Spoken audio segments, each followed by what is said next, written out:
A arqueologia não é, neste sentido, que eu estou a falar, como algo que é típico da sociedade moderna e contemporânea, não é algo de único nem excepcional. Ou seja, o que eu quero dizer é que a arqueologia só podia ter ocorrido na época moderna. A arqueologia, na sua raiz, tem a palavra arque é simultaneamente o antigo, o mais antigo, o original, e ao mesmo tempo o fundamento, não é? Ou seja, os arcontes eram aqueles indivíduos que tinham as leis, que neles estava depositado, portanto, o conhecimento da cidade, o arquivo, e ao mesmo tempo o arquivo que tem também o mesmo tipo de etimologia, arque, e não só, portanto, o poder de representar esse fundamento, mas também de representar a origem, ou seja, portanto, o fundamento está sempre ligado a essa ideia de origem na nossa sociedade. E, sendo a arqueologia, portanto, ou tendo a arqueologia essa etimologia, na verdade, ela desenvolve-se extraordinariamente, na época contemporânea, na época moderna e na época contemporânea, a partir do século XIX até hoje. E continua em processo de ampliação, não só como um campo disciplinar, hoje uma nebulosa de campos disciplinares muito variados, não é? Basta referir a arqueologia moderna e contemporânea, existe arqueologia, existe arqueologia subaquática, enfim, existem as mais diferentes variedades dentro deste domínio, e quando estivermos noutros planetas, com certeza começarão logo a fazer buracos, desde que haja qualquer previsão de que tenha lá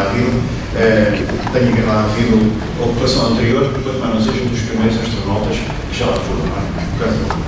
Portanto, digamos, a extensão da palavra arqueologia, quer como um campo próprio, quer como uma metáfora para outros assuntos, para outros campos, como uma atitude da modernidade, não é de estranhar, porque, exatamente, uma das coisas típicas da modernidade, que é querer ir para o futuro, querer arrancar para o futuro, até, aliás, quando foi aqui a Porto, 2001, até houve aqui uma interessantíssima série de conferências promovidas com a ajuda do Instituto Francês, na altura, que se chamava O Futuro do Futuro, o que era quase que alucinante, na verdade, que seria isso.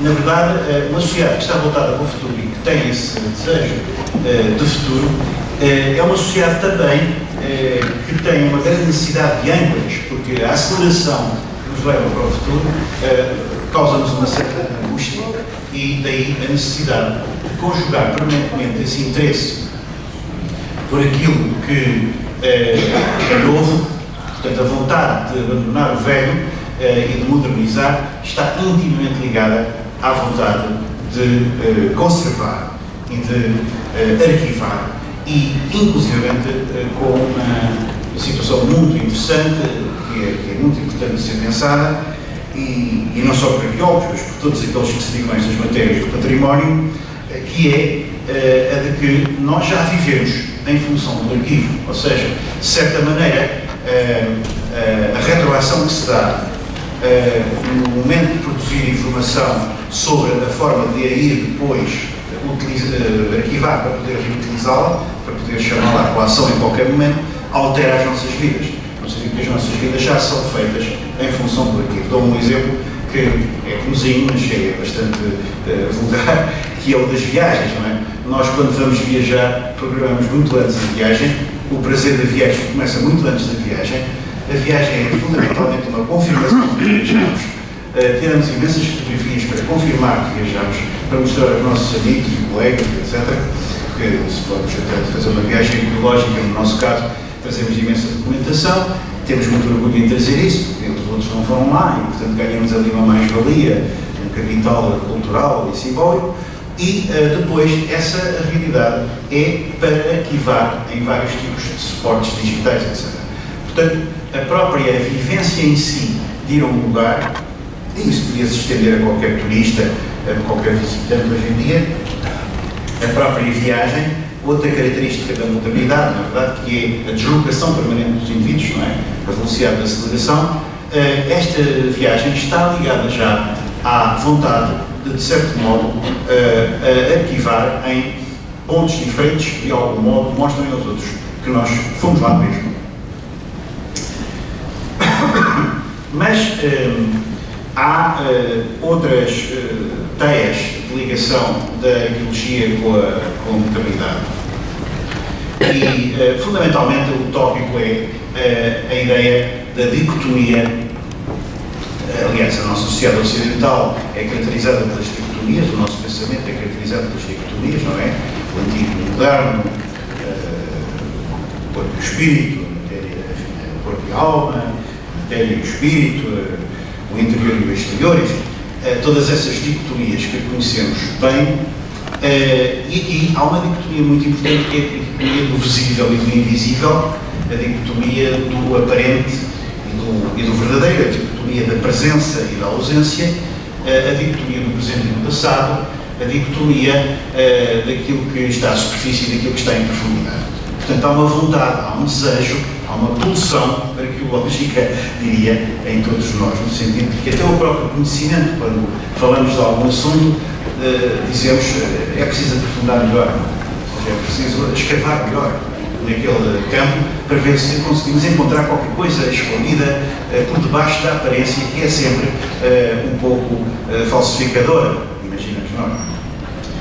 Evidentemente que também, nesta época da modernidade tardia, há autores que vêm dizer, atenção, que a profundidade é a superfície, a profundidade é aquilo que aparece, e sobretudo a partir das reflexões de Buitelaw sobre a sociedade do espetáculo e a partir de muitas outras pesquisas e investigações sobre a sociedade contemporânea, enfim, sabemos que aquilo que aparece é aquilo que de facto é, ou seja, no fundo há uma mitificação.